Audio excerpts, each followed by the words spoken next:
Yeah, so we were discussing informally with everyone just now about about our plans and how things are at home and all those kind of things.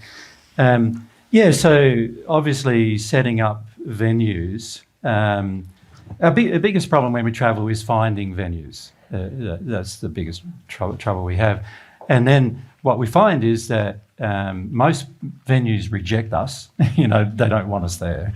So that requires us going through, like in Belgium, close to 100 venues just to find one.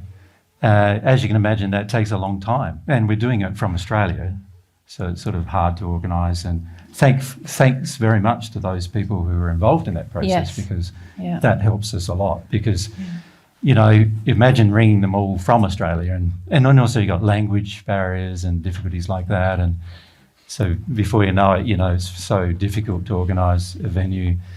And then, once you tell them who you are, then of course they look at your website and then they think you're a cult, and then it's sort of... Well, if they look at the website, it's a bit better. If they look at YouTube, that's bad. Yeah, that's usually bad. So generally they then say, no, we don't want you here. And then you're sort of left with only the higher priced venues who just are interested in the money to hire a venue. So that's a problem pretty much wherever we go. And this is one reason why we would eventually like to build our own venues, at least about 120 to 150 seat sort of venues, at least in 4 continents. So one in Europe, one in Europe, one in North America would be great, because then, people can travel. We can go to that venue, and if it's set up, ready to go, we've got speakers in there, we don't have to hire speakers, we can just go there every year. Mary and I can spend a couple of months at each venue then, and so we could run events like every weekend for a couple of months, and you get lots and lots of, opportunities and to get to know people as well. And yeah, so that's what we're doing in Australia, and God's Way organisation is sort of managing that side of things. And Mary and I were directors of the God's Way organisation. We're the founding members, but we were directors of the God's Way organisation in Australia. But obviously when we're travelling, 6 months of the year we were away, so we needed people we could trust to run that organisation who were, solid with God, solid with their emotions, solid with God, solid with respectful authority, solid with, wanting to do things in harmony with love. And it's taken us nearly 5 years to find 3 people who we felt we could rely on for that task. And now we've got those 3 people. So that's Eloisa, Cornelius and Phoebe. Phoebe Bruce is the third person. And they are now the directors of that organisation, and they're looking after that while we're away. So now that frees us up to travel more. So that's always been our goal. But now, obviously, to set up the same kind of thing in each continent, we need 3 more people, at least in each continent, who have that level of desire for God and relationship with God and so forth. And that's going to take time to find. We know how difficult most people find progress, particularly at the beginning of progress. And every one of the people who are directors of the God's Way organisation in Australia have been listening for at least 15 years. And it's taken them the first 10 years before they actually started to make any real progress. And that's generally the case almost for every person who ever finds God's truth. And when you say real progress, it's not that they weren't doing things in those first 10 years, but they were sort of stumbling around, realising, this isn't it, I've got it wrong here, or, really learning the principles. And also giving up their addictions, right? Yeah. Because you can't really make much progress while you've got lots of addictions. Yeah. Yeah, So it took a lot of time to sort of set things up in Australia, which we knew it would do. And that's why we hadn't been travelling, and also because we just hadn't had the funds to travel. And also a lot of our funds went towards sorting out things in the God's Way organisation to try to sort of get that happening as well. But now that we feel confident in those directors in Australia, we feel that sort of frees us up to travel more. And so now our plans are to travel 4 to 5 months overseas. And this, of course, is all everything we do is dependent upon donations. You know, we don't have any money ourselves, so we spent all our money already. So we're really just reliant on donations for this to happen. But our plans are 4 to 5 months overseas, and then maybe 2 months travelling around Australia, and then maybe 5 to 6 months at home, working with the God's Way organisation at home. And so that's what Mary and I are hoping to do for the next, probably 5 years at least. Yeah.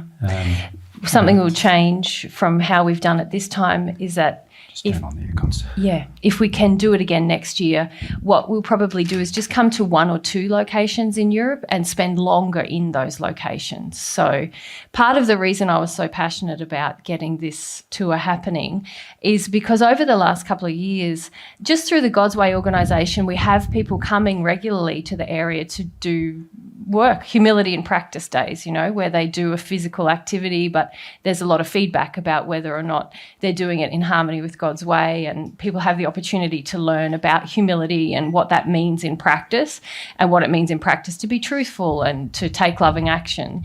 And at the end of those days, often, or in the lunch breaks, Jesus and I would just be sitting with people and we'd be having these discussions. And over the course of a couple of years, I just saw how impactful that was for people in their own development, to have just a regular connection to truth, some gentle feedback, sometimes some firm feedback, but just people who stayed engaged in that process. I saw shifts in them, and I really wanted to be able to give that opportunity to people overseas. And so that's why I was very interested in this living room idea. Let's just sit in a living room and we'll create this intimate atmosphere. But as Jesus has pointed out, and as I'm literally seeing in practice, those things have to kind of evolve. You have to really seek the truth, and you have to get through some of the places where you're at intellectually and emotionally to generate that kind of sincerity to stay engaged. And only some people will take that opportunity. But the reason why we're doing so many stops on this tour is because I wanted to sort of give as many people in different locations the opportunity and try to have these more smaller events. But what we've talked about since is that it's much better that we just go to 1 or 2 locations and stay there longer. That way the people who do want to engage again and again have more opportunity. They just come to that place. Whereas, you know, I feel like we're finishing today and we're just getting to know you guys, and next weekend it'll be new people, and so next year we'll probably just come to Portugal and come to England, but spend longer in each place, and hopefully those of you, it's near enough that you could make a journey for however long it suits you in those places. And the idea of doing it each year is that you do get that sort of chance to engage with truth and love more regularly than just, it's very difficult, I know, just watching on YouTube, you're with yourself, and if you're lucky you've got a partner or a friend or someone else who's also interested, but some of you I know don't have that, and so you're really trying to practice these principles of being truthful and loving and humble in an environment that's quite opposed to that. And there's no one there to advise you on what it looks like in practice, is there? That's right. You're just making your own assessments, and very often you can go along for a long time thinking, no, this is what my problem is and this is what the issue is, and then you spend 5 minutes with Jesus and he's like, actually no, this other thing, and you're like, oh, years I've spent thinking it's that, so it's pretty precious having that opportunity. And even you get to meet each other, don't you? And you want to ask Pierre? It's best that the mic stays up the back, that one. Yeah. Do you plan to make God's Way kind of event, like practical, work with? Well, that's our long-term feedbacks? desire, We'd like yes. to. Our long-term desire is to basically have what we have running in Australia the same in every continent of the world, actually, eventually. And the reason why we want to do that is because most people really struggle when it comes to seeing their attitudes in practice, and particularly needing to grow self-awareness. Self-awareness, you remember the reason why God put us here, really, is so that you can develop your will, so you understand the use of your will, and you understand what it means to be fully self-aware. And what we find is that the majority of people who listen to us are almost completely unaware of themselves, unaware of their injuries, because you've grown up with your injuries from birth, and you've encouraged your own injuries without really knowing that you have, and you've built and developed a person, it's really an alter ego. It's really it's not the person God designed you to be. It's the person society and yourself and a number of other factors are trying to design you into. And because most of you have done that in a manner that is very gradual and very progressively gradual, you don't really notice the turning points you've made in your own life in the past that have led you to the point you now are in. And you also don't really notice what injuries you actually finish up having. And by the time the person's in there, an adult, generally they've got thousands of sins accrued on their soul, and for the majority of them, they don't think they're sins. They think they're good. They think they are righteous. They think they're necessary. The interesting thing I find is the average person, when we talk to them and they ask questions about their sins, well, a lot of times they are the things you see, but there's this whole slew of your life that you don't see, and unless you become self-aware and have a stronger connection with God through the conscience, you will never see. The trouble with never seeing it is you arrive in the spirit world in the hells wondering why you're there. Because why am I here? So most people who arrive in the spirit world are shocked about why they're in a certain location. Yeah, a lot of people can sort of see, this is a problem I have, but it's the things that you don't see that you think are completely normal that end up being the trickiest ones. Yeah, so the times you were violent in your life, or the times you were, attacking other people in your life. Most people can sort of, see reasonably that they probably shouldn't have done that, and there's probably something driving that. But when it comes to addictions that you think are so part of you, and a lot of people think their addictions are their personality, actually. Yeah. When it's like that, everything is it's so natural for you just to have your addictions, and not realising that those particular things are not a part of your nature at all. And there's hardly any self-awareness because you've never been taught to have self-awareness. You've never been taught to be self-reflective. The average person on earth has a very mediocre, small amount of self-awareness compared to the kind of self-awareness they're going to need, and eventually the kind of self-awareness you will have if you develop your relationship with God. And so you end up in this place where you're not really self-aware, you don't really know what's going on, you don't really know what's going on in your life, you don't really know why. You've got all these ideas and concepts that you think are pretty good. Most people sort of feel that after they've lived a bit of life, they sort of feel they've got things together a bit, Some others, of course, are bit more humble than that, but it's pretty rare to find a humble person in the Western world. And so we're in this place of thinking where everything's fine. And the problem with that is that while we think everything's fine, we're not going to look at what isn't fine. We're going to think it's all fine. So to answer your question, that's the opportunity in the God's Way activity days. A lot of people find 5 minutes. Whoa, I thought that was completely reasonable. Yeah. And so our spirit friends kind of gave me this vision of how this could happen. And if we can establish sort of centres around the world, even if we just have land, but there needs to be people in those places that really have God's way in their heart. They sort of shared with me this vision of, Jesus and I could come and give talks like we give. For a couple of months. But also people from God's way could come, and concurrent with the talks, they hold days. So you could tomorrow go out and help start building the foundations for the auditorium that we need to. So we'd hire something in the interim and we'd give talks nearby, and then, everyone would have the chance, if you want to get out and do something, to help build this auditorium that we can in the future. But with the focus not of building, but of actually humility. Practice. We call our days now humility in practice days, because obviously, as we said on the very first day, humility is the first thing you really need to develop, and unfortunately most people have no idea the depth of humility you're going to need. And so it's good to have some practical situations occurring where you can address lack of humility as it's happening, rather than.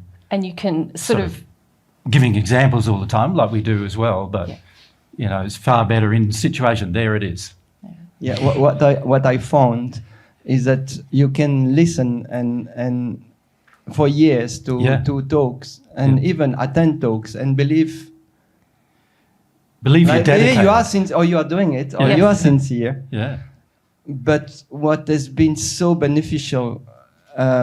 It's these days and this moment when you are addressed in the moment where you are not sincere, you are in addiction, and that's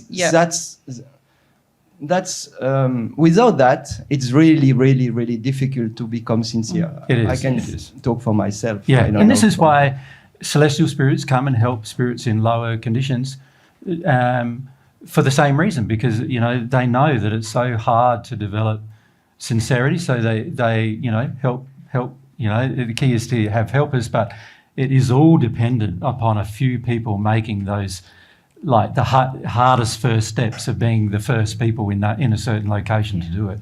And it's like I said, we've been teaching every single week for the last 15 years, and we found 3 who could be in that condition where we feel that they would be responsible enough, and they love God enough, and they are trustworthy enough, and they have the right sincere motivations enough to actually lead something while we're not there.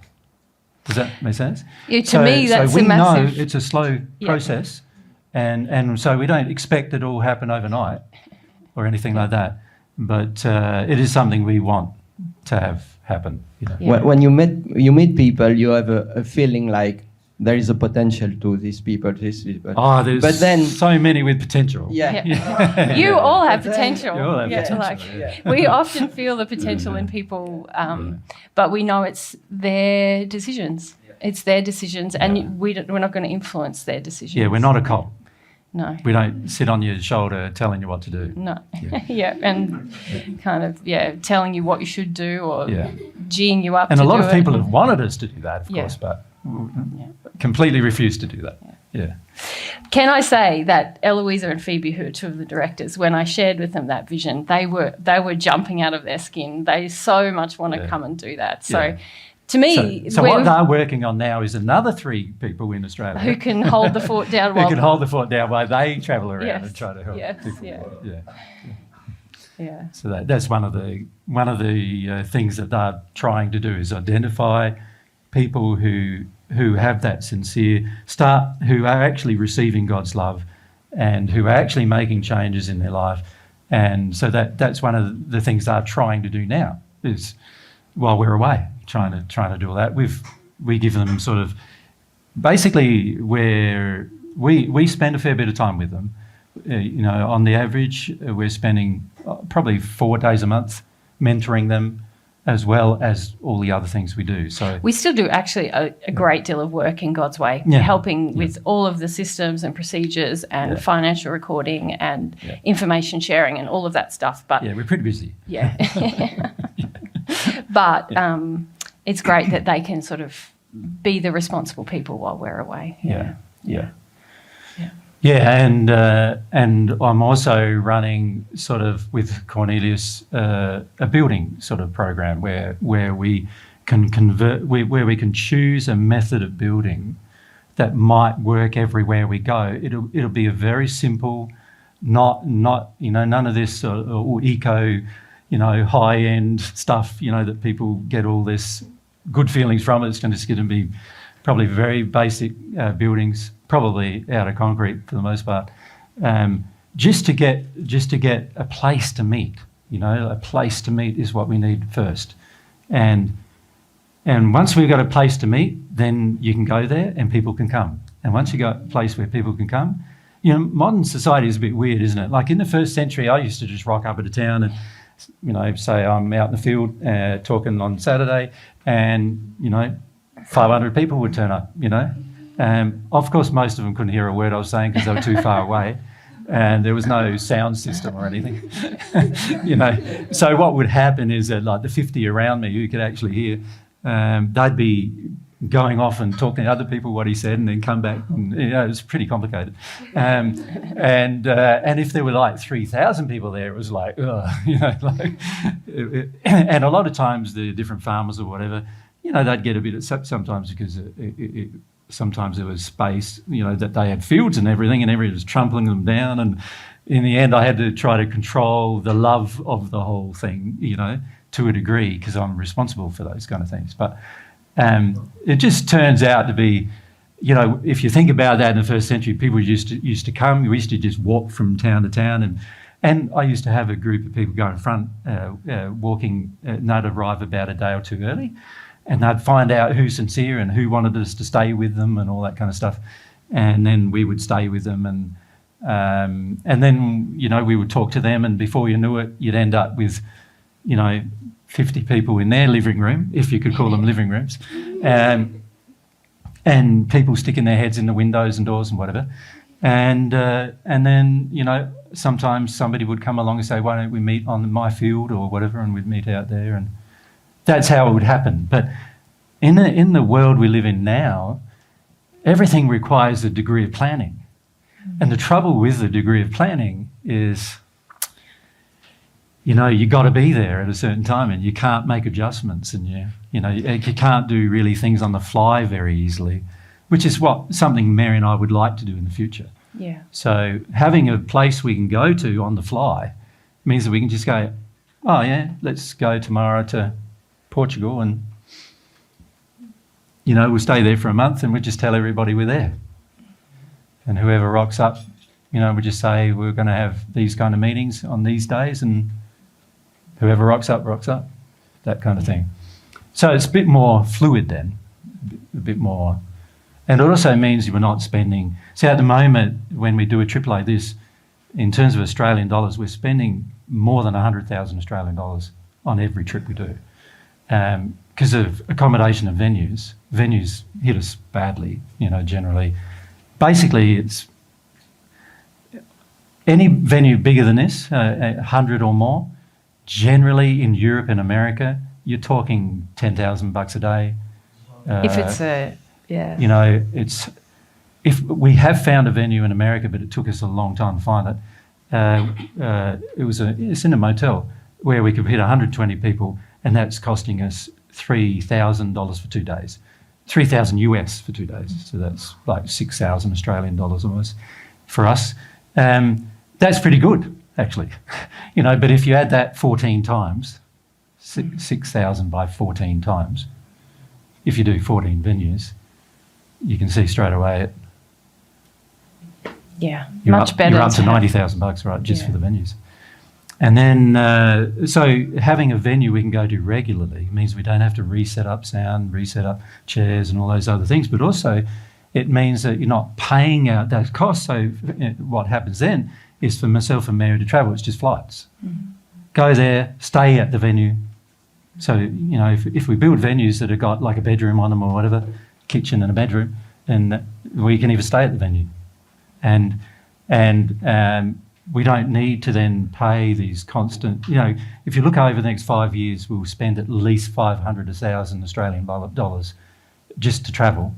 And that's donations, but, we don't have that money, but it's also donations that could go towards venues. Yeah, it just requires enough people sort of having that collective vision in their hearts that then, donations could go towards something that's more lasting. Yeah. Rather than just be wasted on, venues that eventually we won't be using anyway, probably. In the end, I sort of expect as time goes on, and I don't know what's going to happen because nobody's ever tried to do what we're now trying to do. So, but, we might end up in venues like $50,000 soccer venues or whatever. But that's very impersonal, and you can really only share theories about truth in those kind of venues. You can really only do like seminars or present information in those kind of venues. There's not a lot you can do to connect to people on a more personal level.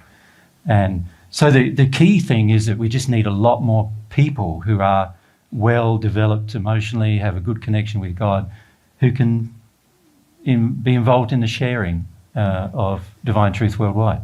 Yeah. Yeah, and of course it requires some bravery to do that. It does. Yeah.